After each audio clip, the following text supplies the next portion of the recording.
Muy bien, continuamos entonces, seguimos con, con el análisis o el estudio con la carta a los Efesios. Pudimos ver en la primera parte en dónde está inserta la carta a los Efesios. Hicimos una organización temporal de cómo fue escribiendo el apóstol Pablo. Entonces, eh, No podía hacer otra reunión, ¿no? Memo? a ver, vamos a silenciar por acá. Ahí está. Eh, y a la vez de más o menos describir en qué contexto es el ambiente en el que se va a recibir la carta a los Efesios.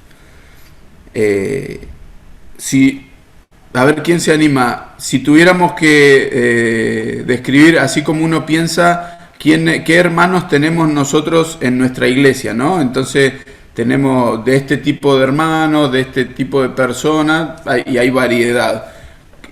¿Cómo podríamos describir qué hermanos componían la iglesia en Éfeso? A ver quién se anima a decir qué perfiles tendríamos, qué gente tendríamos ahí. Si dijéramos todo, no sé, padres de familia, todos trabajadores, formales, quizá alguno habría, pero ¿qué otro tipo de personas nos podríamos encontrar en la iglesia en Éfeso? A ver, Idólatras convertidos. acá me dicen idólatras convertidos. ¿Están de acuerdo? Tranquilamente, todo de que venían de ese extracto de los que asistirían al templo de Diana, ¿no? De todo ese lío. ¿Qué otro tipo de gente tendríamos? Gentiles o romanos.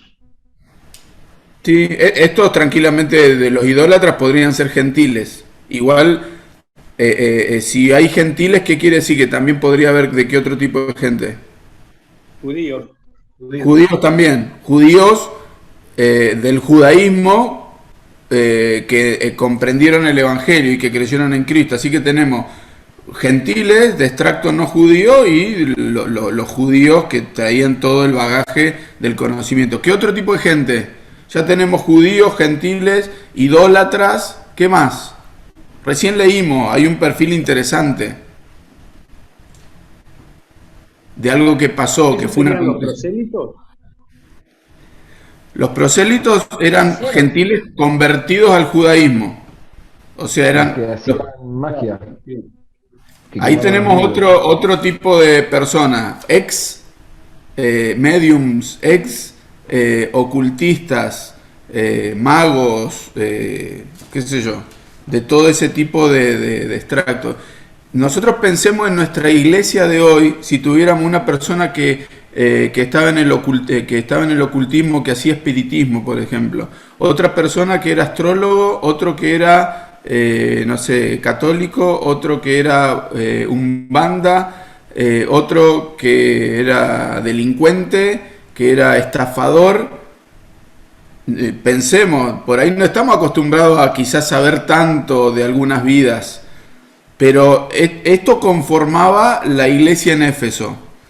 Entonces la carta a los Efesios, después de un proceso que ahora vamos a leer del apóstol Pablo en el tiempo, les habla a que todos, sin importar de dónde provengamos, todos formamos parte del pueblo de Dios, de la iglesia, que va a puntear con distintas formas de ver qué es la iglesia en el plan de Dios, en el plan universal de Dios. Entonces, así como Romanos habla de la decadencia del hombre en el capítulo 2, no sé si se acuerdan cuando estudiamos Romanos, que hablaba de lo decadente y de la vida arruinada del hombre en pecado. Efesios nos presenta a los creyentes desde la eternidad pasada, donde Dios ya tenía un plan y un propósito para estas personas, de todas estas características, pensándolas como hijos de Dios, como integrantes de la iglesia, como metidos en Cristo, como pertenecientes a Cristo, para darles la gloria, para llevarlos al cielo, para darles herencia con los santos. Entonces, para cualquier persona que estuviera un poco triste por su vida o por su pecado, arrepintiéndose, ve en esta carta lo que soy en Cristo, lo que tengo en Cristo, lo que ahora soy en Cristo, habiendo yo sido tanta cosa. Y aún sin haber caído en algún tipo de estos pecados, sin Cristo, potencialmente podríamos haber sido cualquier cosa de estas. Porque potencialmente, ¿qué impedía que yo no fuera un delincuente o un adicto o lo que sea? ¿Qué impediría? Si no lo fuimos por la gracia del cielo, de que el Señor nos rescató en algún punto de nuestra vida y nos dio vida nueva, pero potencialmente, ahora, la carta a los Efesios empieza en la antigüedad pasada, donde ya hay un plan de Dios para el creyente, para nosotros. Ahora, cuando el apóstol Pablo está cerrando el tercer viaje, este misionero, en el que termina su tiempo en la iglesia en Éfeso, nos vamos a ir al libro de Hechos, al capítulo 20, donde el apóstol se despide de los hermanos que estaban en Éfeso. Recordemos, nuestra carta va a ser dirigida a esta gente. El apóstol se despide de ellos y se despide en un lugar que se llama Mileto. ¿Se acuerdan del teorema de Tales? ¿Alguien se acuerda de la secundaria, el teorema de Tales? Si tres o más paralelas son cortadas por dos transversales, y hasta ahí llega mi memoria. Este Tales era Tales de Mileto, o sea, era de esta ciudad donde el apóstol Pablo es el punto de salida para ir a Jerusalén. Y dice estas palabras en Hechos 20, dice el verso 26. 15. 26. 26. ¿Lo tenés para leerlo? ¿Sí? 26 al... hasta el 28. 26 al 28. Por tanto, yo os protesto en el día de hoy que estoy limpio de la sangre de todos, porque no he rehuido anunciaros todo el consejo de Dios. Por tanto, mirad de vosotros y por todo el rebaño en que el Espíritu Santo os ha puesto por obispos para apacentar la iglesia del Señor, la cual él ganó por su propia sangre. Muchas gracias. Fíjense que el apóstol le dice a los ancianos de Éfeso que en el 27 no he rehuido anunciaros todo el consejo de Dios. Ha estado enseñando. Dice el 31. Por tanto, velad acordándolos que por 3 años... de noche y de día no he cesado de amonestar con lágrimas a cada uno. Y ahora, hermanos, os encomiendo a Dios y a la palabra de su gracia, que tiene poder para sobreedificaros y daros herencia con todos los santificados. Se está despidiendo y les dice: miren, muchachos, yo les estuve enseñando todo este tiempo. Les estuve transmitiendo la enseñanza que tengo de parte del Señor, recibida de parte de Dios. El apóstol Pablo sale de ahí, deja a los hermanos de Éfeso, les avisa que no vuelve. Entonces mucha tristeza de los hermanos, porque esta despedida es diciéndole: miren, por el Espíritu Santo sé que no vuelvo. Entonces viaja a Jerusalén. En Jerusalén vienen todos los acontecimientos del arresto, y de Jerusalén es trasladado a Roma. Y ahora nos vamos al capítulo 28 de Hechos, y nos vamos a encontrar con el ambiente. Entonces, mientras leemos, pensemos en el ambiente en el que el apóstol Pablo está escribiendo estas cartas de prisión. ¿Cuáles eran las 4 cartas de prisión? Díganla aunque no tengan el micrófono prendido. Repítanlas. Efesios, la que nos ocupa. ¿Cuál más? Filipenses. Colosenses. Filemón. Las 4 cartas de prisión. Vamos a repetirla hasta que por lo menos nos acordemos de eso. Si nos hablan de cartas de prisión, ya sabemos de cuáles 4 nos están diciendo. Entonces ni nos vamos a Gálatas, ni siquiera 2 Timoteo, que podríamos decir, pero el apóstol Pablo estaba preso con 2 Timoteo. Pero es una carta clasificada como de las pastorales. Las cartas de prisión son estas en la sistematización, ¿sí? Si nos queremos poner a discutir, también estaba en la cárcel, bueno, vamos a tener que ponernos de acuerdo, pero ¿en qué ámbito el apóstol escribe pensando de que estaba en Roma escribiendo esta carta? Dice Hechos 28, tendríamos que leer desde el verso 17, donde, o en el 16, por ejemplo, dice: cuando llegamos a Roma, el centurión entregó los presos al prefecto militar, pero a Pablo se le permitió vivir aparte con un soldado que le custodiase. Así que Pablo tenía un guardaespaldas ahí que no lo dejaba ni a sol ni a sombra, y seguramente todos los soldados ligaron el evangelio del apóstol Pablo y no tenían forma de escaparse, lo tenía agarrado en la cadena, ¿no? Así que no había forma de irse. Ahora, dice a continuación, y podemos leer desde el verso 20, el apóstol convoca a los judíos de Roma, a los principales de los judíos en Roma, de la sinagoga seguramente que estaba ahí, y les dice en el 20: así que por esta causa os he llamado, para veros y hablaros, porque por la esperanza de Israel estoy sujeto con esta cadena. Entonces ellos le dijeron: nosotros ni hemos recibido de Judea cartas de ti, ni ha venido alguno de los hermanos que haya denunciado o hablado algún mal de ti. Pero querríamos oír de ti lo que piensas, porque de esta secta nos es notorio que en todas partes se habla contra ella. Y habiéndole señalado un día, vinieron a él muchos a la posada, a los cuales les declaraba y les testificaba el reino de Dios desde la mañana hasta la tarde, persuadiéndoles acerca de Jesús, tanto por la ley de Moisés como por los profetas. Y algunos asentían a lo que se decía, pero otros no creían. El apóstol les menciona un pasaje del Antiguo Testamento acerca del que por más que escucharan no iban a creer. Y el 28, que tiene mucho que ver con la carta a los Efesios, dice: sabed pues que a los gentiles es enviada esta salvación de Dios, y ellos oirán. Y cuando hubo dicho esto, los judíos se fueron teniendo gran discusión entre sí. Y Pablo permaneció 2 años enteros en una casa alquilada y recibía a todos los que a él venían, predicando el reino de Dios y enseñando acerca del Señor Jesucristo, abiertamente y sin impedimento.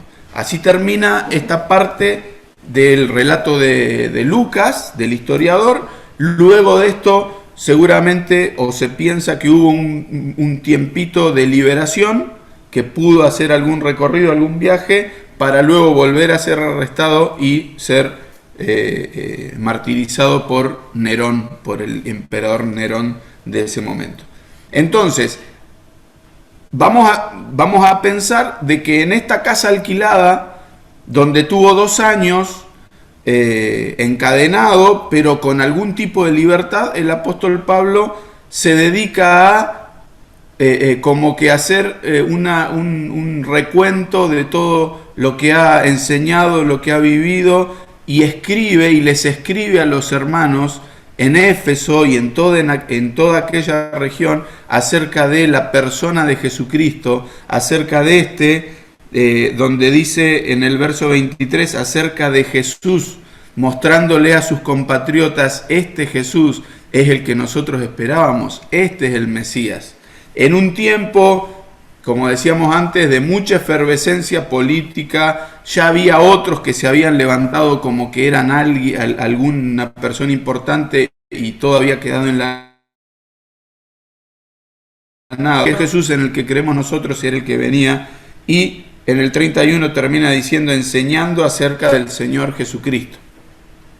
El tema del apóstol Pablo es el Señor Jesús, es Cristo, el que él conoció, al que él se le reveló y que transmite la palabra. Ahora, el apóstol Pablo se reconoce como comisionado para hablarle a los gentiles.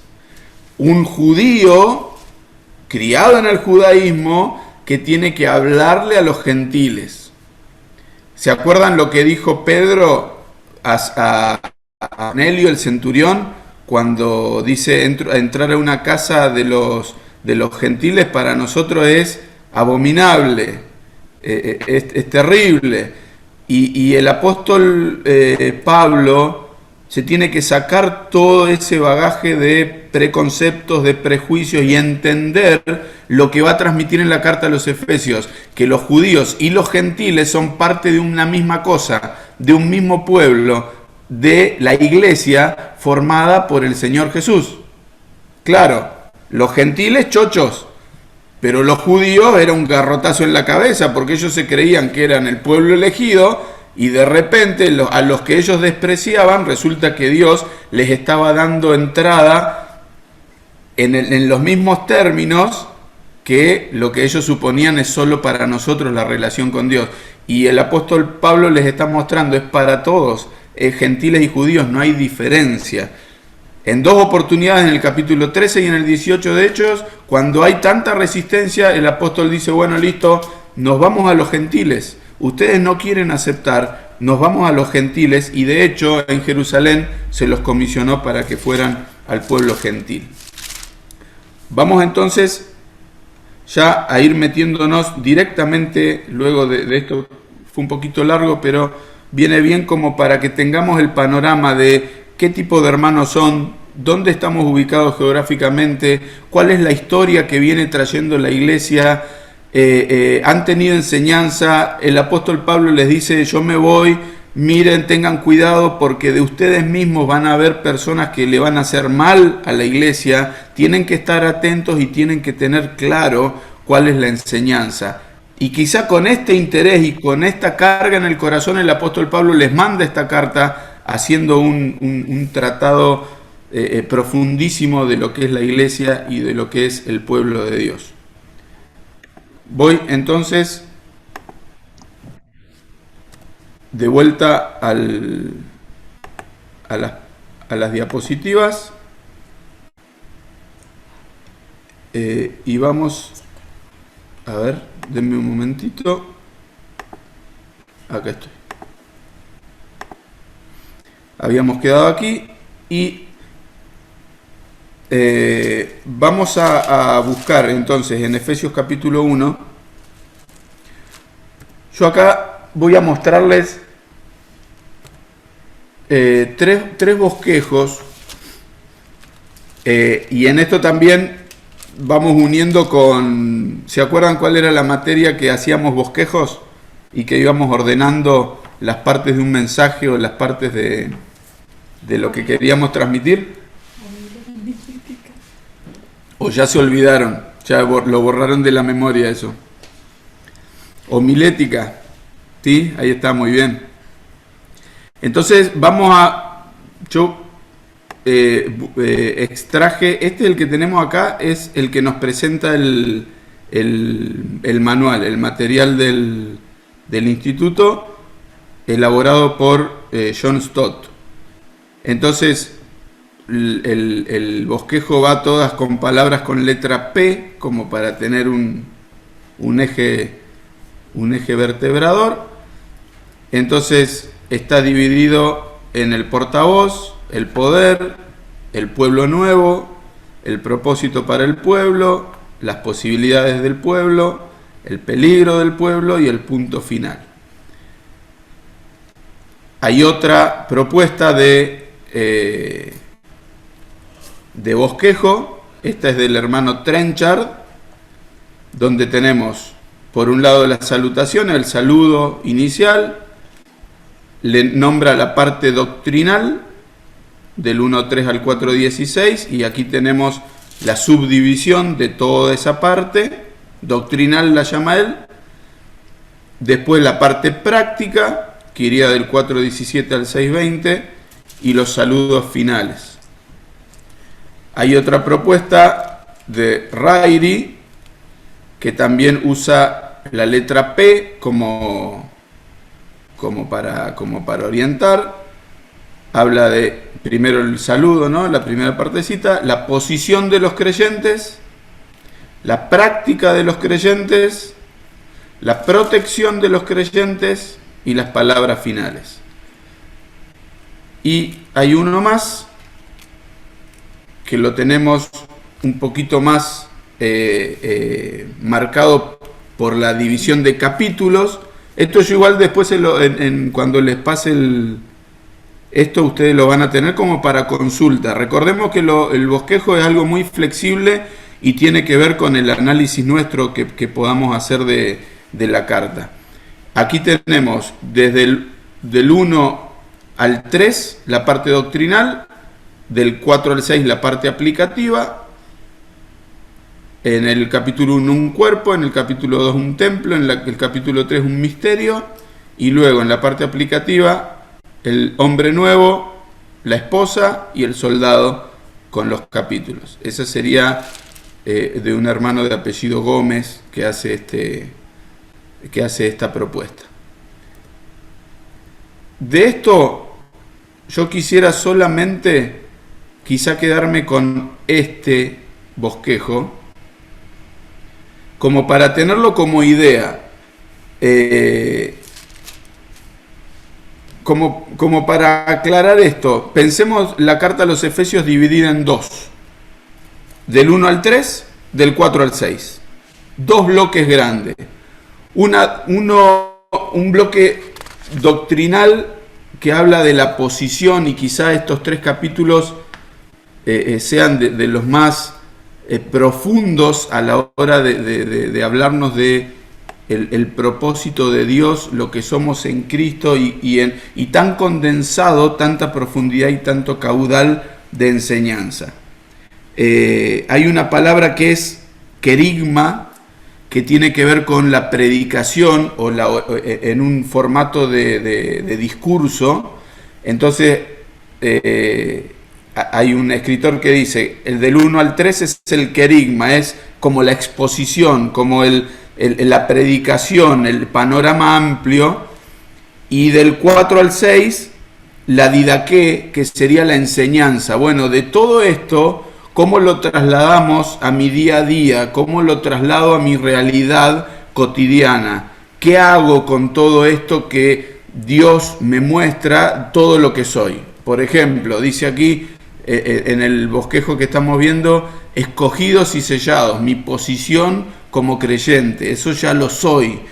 ¿Cómo yo eso lo traslado a mi día a día cuando me levanto y me voy a trabajar? ¿Cómo eso lo sintetizo o hago una reducción para que me sea de utilidad todo el tiempo? Entonces después me voy a la práctica, y ese estatus mío como creyente se va a reflejar en lo que yo haga, en lo que yo diga, en lo que yo piense, en cómo yo proceda. Entonces, Efesios, vamos a encontrarnos con los primeros 3 capítulos, una parte básicamente teológica, doctrinal, de caudal de enseñanza, y luego trasladado desde el 4 al 6, digo del 4 al 6 porque tranquilamente los primeros versos del 4 podrían integrarse a lo anterior, pero como para tener un diagrama clarito así, para decir, tenemos estos dos bloques grandes en la carta a los Efesios. Estamos medio jugados con el tiempo, pero si ustedes me dan permiso, la idea de ahora, leer la carta a los Efesios lleva alrededor de 10 minutos, completa, más o menos pausado, sin apurarse mucho, pero tampoco tan lerdo, ¿no? A un ritmo más o menos medio, lleva alrededor de 10 minutos la lectura. Bueno, pero no lo vamos a hacer porque nos ocupamos de otras cosas. Pero yo les propongo que ustedes puedan hacer 2 o 3 veces en estos días la lectura completa de la carta. Desde el capítulo 1 y le damos hasta el final, leyendo tranquilo y si es posible en voz alta. No leerla con solo la vista, sino leerla en voz alta, de punta a punta.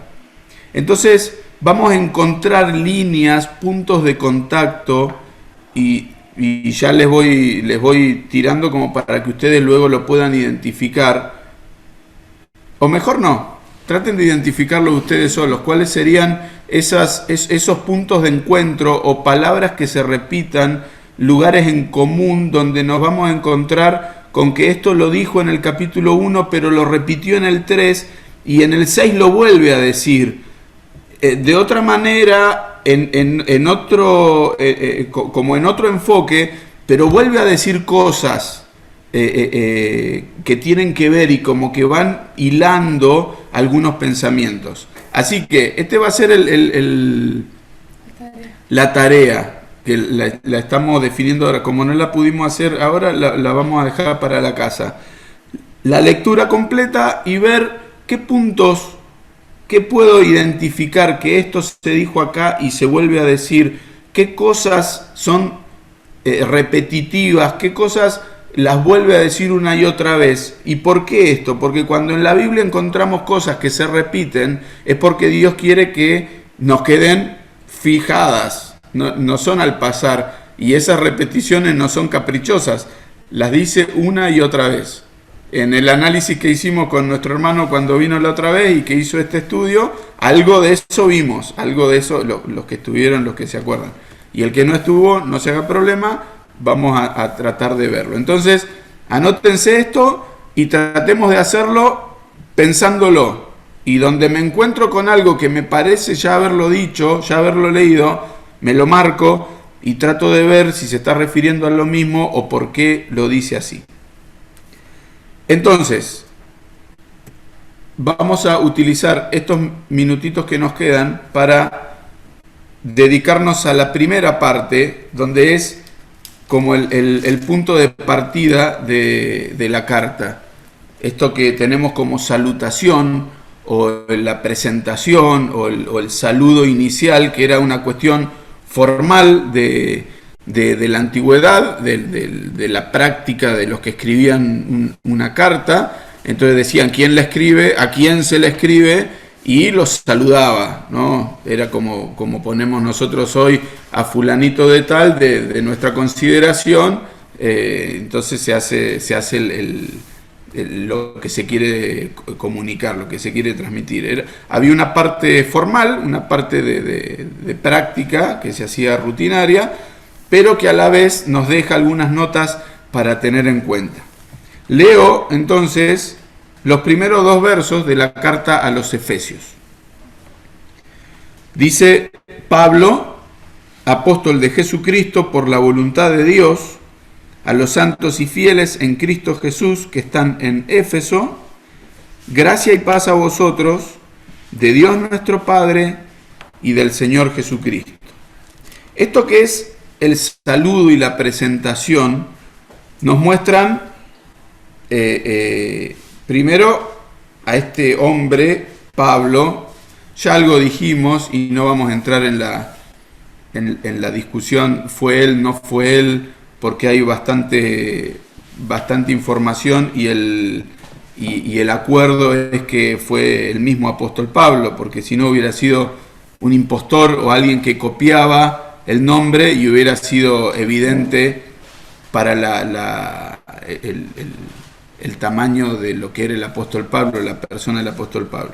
Este Pablo, que es un nombre cambiado, era Saulo. La raíz hebrea de Saulo es la misma raíz para Seol. ¿Se acuerdan? El Seol que habla del lugar de los muertos. La raíz es la misma, es lo que es demandado, lo que es requerido. Y así como el Seol, la muerte, demanda a las personas que mueren, el nombre Saúl es el demandado, es el mismo nombre del rey Saúl de la antigüedad, del libro de Samuel, el designado, el requerido. En ese momento el significado o la implicancia que tenía era que era requerido para el reino. Aquí Saúl o Saulo, Saulo de Tarso, es el demandado, y Gálatas dice, el apóstol Pablo escribe que Dios desde el vientre de la madre del apóstol ya estaba como determinado que él tenía algo que hacer para el Señor. Y Saulo, que ahora se llama Paulus o Pablo, que quiere decir pequeño, también tiene su nota, porque del hombre orgulloso, importante, que todos reconocían en el ambiente religioso de Jerusalén por quién era, por su capacidad intelectual, por su fanatismo religioso, por quién había sido su maestro, por todo eso, el apóstol Pablo renuncia y él mismo dice: yo soy el más pequeño de todos. Pablo quiere decir pequeño, es el significado. Y entonces ahora, de este judío tan orgulloso, ahora dice: yo soy el primero de los pecadores, el más pequeño, como un abortivo se me presentó Jesús, pero aquí estoy sirviendo al Señor. Este Pablo que se presenta como apóstol de Jesucristo. Y este apóstol tiene que ver, acá tenemos en la plaquita una explicación corta: comisionado para establecer el fundamento. Apóstol quiere decir enviado, básicamente, ¿sí? Enviado con un propósito. Eso es un apóstol. Del Señor Jesús, Hebreos dice que es el apóstol, un apóstol, porque fue enviado, en ese sentido.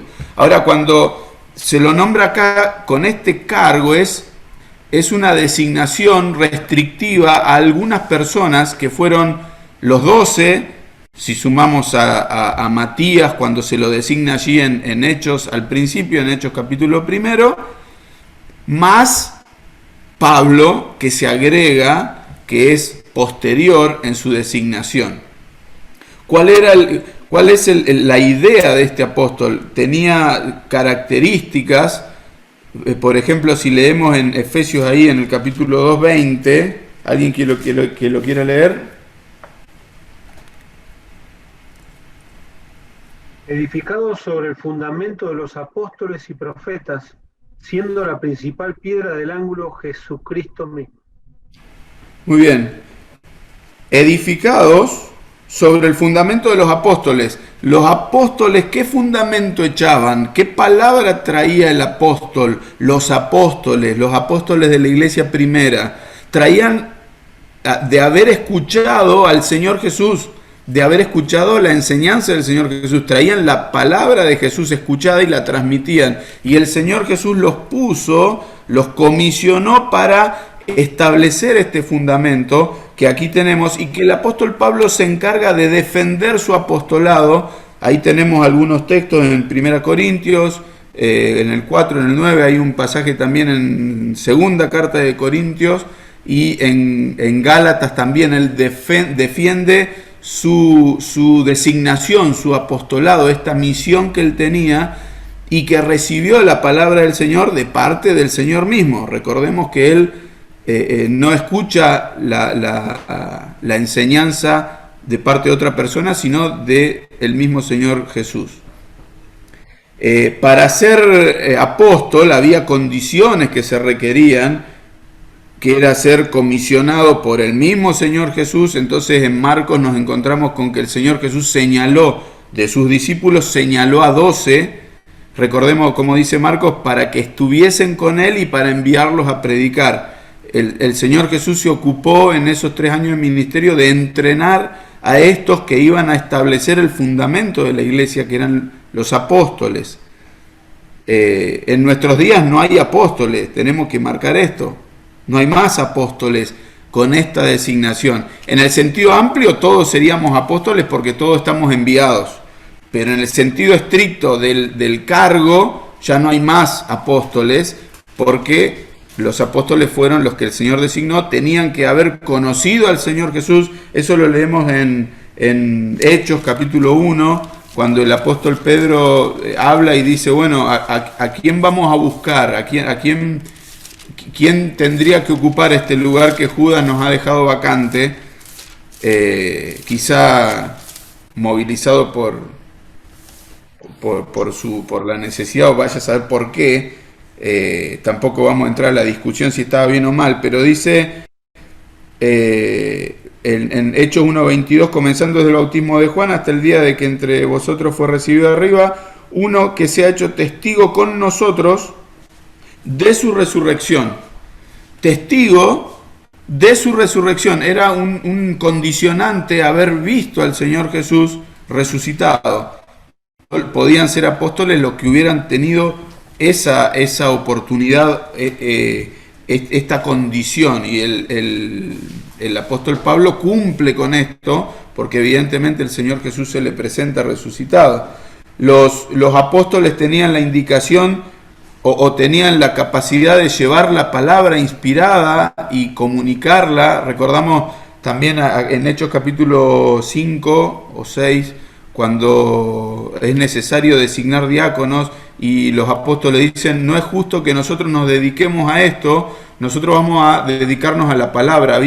Había un tema central que era ir construyendo o reconstruyendo la enseñanza del Señor Jesús en base a las Escrituras, entonces delegaban en otros. Bueno, esta autoridad apostólica que tenían por justamente la voz de los apóstoles, era puesta en ellos, y el apóstol Pablo lo tenía, y de hecho lo que leímos en el otro bloque de Pedro, hablando de lo que el apóstol Pablo escribe, igualándolo o equiparándolo con las Escrituras, es muestra de esto. Y también, por otro lado, en el capítulo 2:42 de acá de Hechos, nos dice que,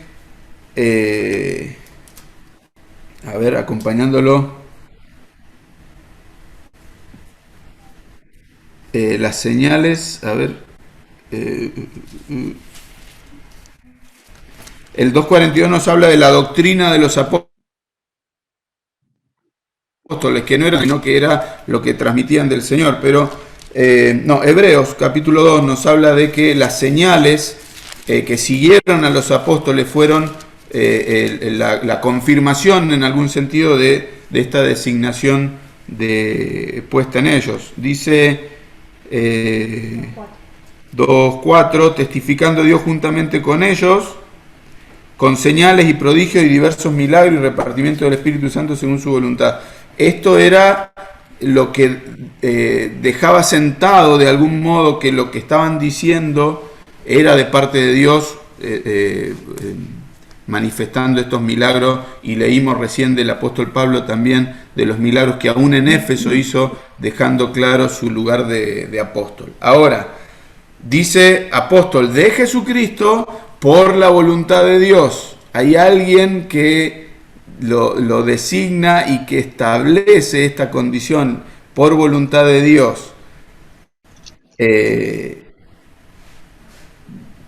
Continúa el saludo, o ahora se va a dedicar a decir a quién dirige esta carta, y dice: a los santos y fieles en Cristo. Santos, si nosotros leemos Levítico capítulo 11, esos dos versos que tenemos ahí, la referencia, está hablando de la consagración para las cosas santas. Y cuando hablamos de los creyentes como santos, estamos hablando de un lugar, de una posición a la que Dios nos ha propuesto, nos ha destinado desde siempre, desde la eternidad, para Él, separándonos para Él. Más allá de nuestras historias, somos santos porque somos separados para Él. Dice este pasaje levítico, hablando... Lo leo.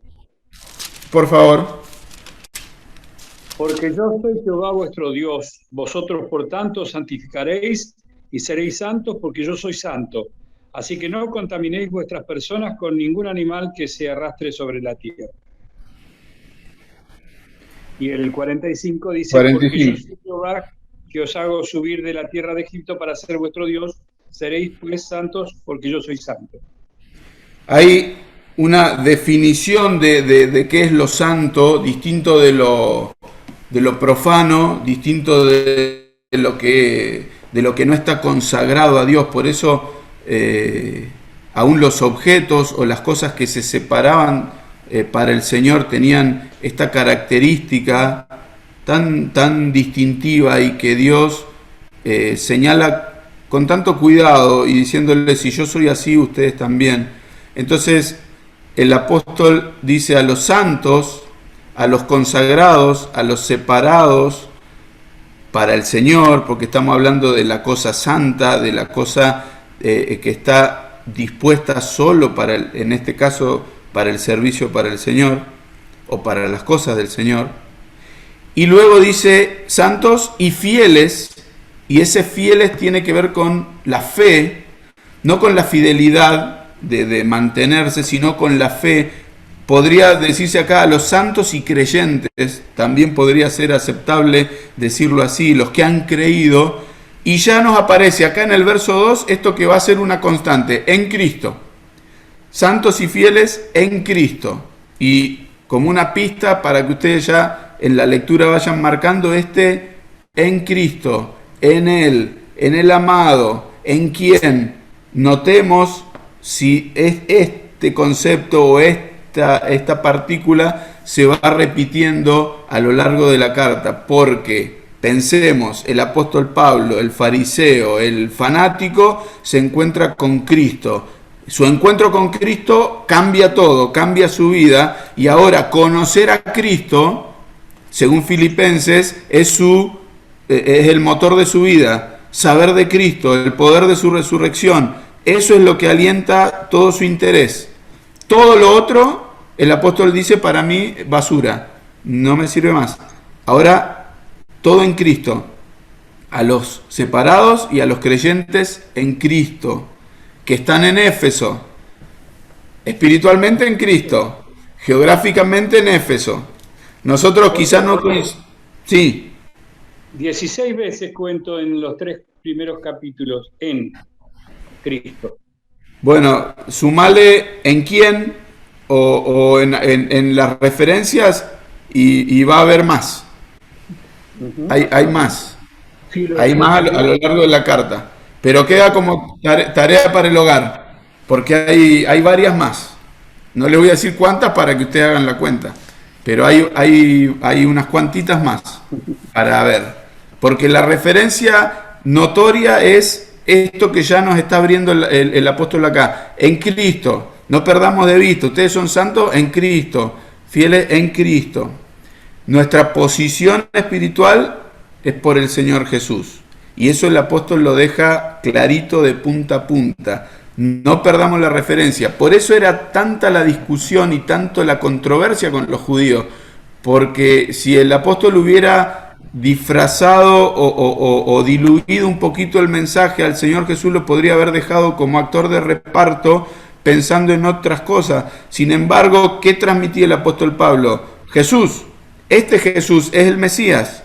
Si nosotros leemos un poquito más adelante, los que primeramente esperábamos en Cristo, los judíos que estábamos esperando el Mesías, este es Cristo. Y por eso siempre habla de Cristo. Cristo, recordemos que es el paralelo griego del Mesías hebreo.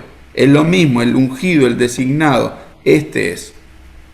Para terminar, 2 palabras que son de corte formal en las cartas de la antigüedad, pero que tienen su implicancia: gracia y paz de Dios nuestro Padre y del Señor Jesucristo. Gracia era el saludo normal de los gentiles. Gracia como un deseo de, como diríamos nosotros, que te vaya bien, una cosa así. La palabra es caris, viene de caridad, de algo bueno, de un don que se da. Y paz es la palabra del saludo de los hebreos. Vieron que los judíos se saludan shalom. Se dicen normalmente shalom como un saludo, paz. Ahora, porque al revés no podría ser. Porque lo que nos trae paz es la gracia de Dios. El favor inmerecido de Dios. En el contexto del Nuevo Testamento, la gracia de Dios tiene que ver con el don, el regalo de Dios, que nosotros no nos merecemos, y tiene que ver con la bondad de Dios hacia nosotros, por su gracia, que nos da todo, porque Él es bueno y porque nos regala, aún sin nosotros merecerlo. Tenemos por un lado la gracia, que es lo que nos da Dios y no nos merecemos. Va de la mano de la misericordia de Dios. La misericordia es que Dios no nos da lo que nos merecemos por su misericordia. Entonces, y aquí cierro con estas tres cositas a partir de esta palabra paz que nos trae Dios y el Señor Jesucristo.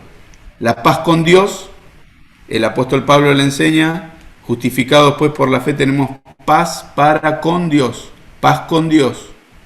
Después nos habla de la paz de Dios, que nos podamos llenar de la paz de Dios. Y por último, conocer al Dios de paz. Son tres instancias: paz con Dios, la paz de Dios, que tiene que ver con nuestro día a día, que es ese bienestar a pesar de las circunstancias que está en nuestra vida, y conocer al Dios de paz. Y todo es posible por el príncipe de paz. Terminamos el encuentro de hoy leyendo en Efesios 2:14 como para cerrar este concepto. Dice del Señor Jesús, porque Él es nuestra paz. Él es nuestra paz. ¿Por qué? Porque antes había dos grupos encontrados, dos grupos que no podían estar en tranquilidad, porque cada uno tenía la suya. Y acá hay un Señor que hace la paz y dice otra parte mediante la sangre de su cruz. Entonces, de Dios nuestro Padre y del Señor Jesucristo, gracia y paz a los hermanos que van a recibir esta carta. Y como nosotros no estamos en Éfeso, pero somos santos y fieles en Cristo, también nos vemos identificados con la recepción de estas palabras. Disculpen que se nos hizo un poquito tarde, pero terminamos aquí, iniciándonos en esta idea.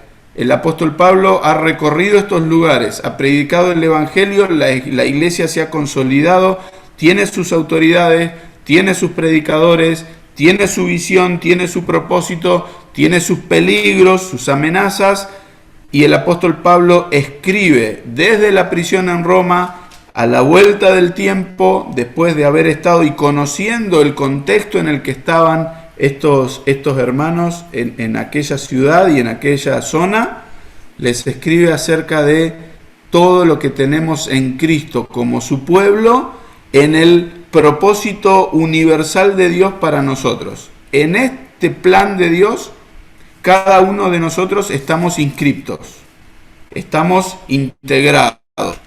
A veces nos sentimos como poca cosa, ¿no? Frente al, no sé, al concierto nacional o al concierto internacional de los países, de las iglesias, de tanta cosa. Nos sentimos como, a nosotros, ¿quién nos presta atención? Bueno, en Efesios vamos a ver que Dios nos tuvo en cuenta desde la eternidad pasada, sumándonos a su propósito en Cristo, de tener un pueblo de judíos y de gentiles integrados al Señor Jesús para cumplir su propósito en este tiempo. Terminamos por hoy. Voy a cerrar acá. ¿Algún comentario que alguien quiera hacer o alguna aclaración de algo que por ahí no se haya entendido? ¿Ninguna? Bueno, entonces vamos a dejar aquí y les dejo este compromiso de poder tratar de hacerlo en algún momento en todos estos días que tenemos, hacer la lectura en voz alta, toda la carta, y tomar en consideración estas cosas que se van repitiendo, estos puntos de encuentro, estas líneas que podríamos hacer una raya de la primera hoja a la última, de estas cosas que se van como uniendo o hilvanando para tener en cuenta que es una sola carta que nos quiere transmitir el mensaje de Dios. Terminamos acá. Le pido a Fernando, puede ser, que termines con una oración este momento. Sí. Querido Dios, querido Padre, te bendecimos, Señor, por tu palabra, por toda la riqueza que hay ahí, que la tenemos a disposición, que nos bendigas para leerla y para entenderla. Bueno, gracias por la enseñanza de hoy, gracias por José Luis, por la predisposición a transmitir tu palabra, y que al explorar esta carta, Señor, podamos no entender con nuestro cerebro lo que dice, sino disfrutar espiritualmente las riquezas que hay en Cristo. Que sean para nosotros, que sean para gloria tuya, Señor, para gloria del Señor Jesucristo, para poder vivir y darte gloria experimentando todas las riquezas de tu gracia, Señor. Te lo pedimos por favor, para beneficio de tu reino, Señor, para gloria tuya, en el nombre de Jesús. Amén. Nada.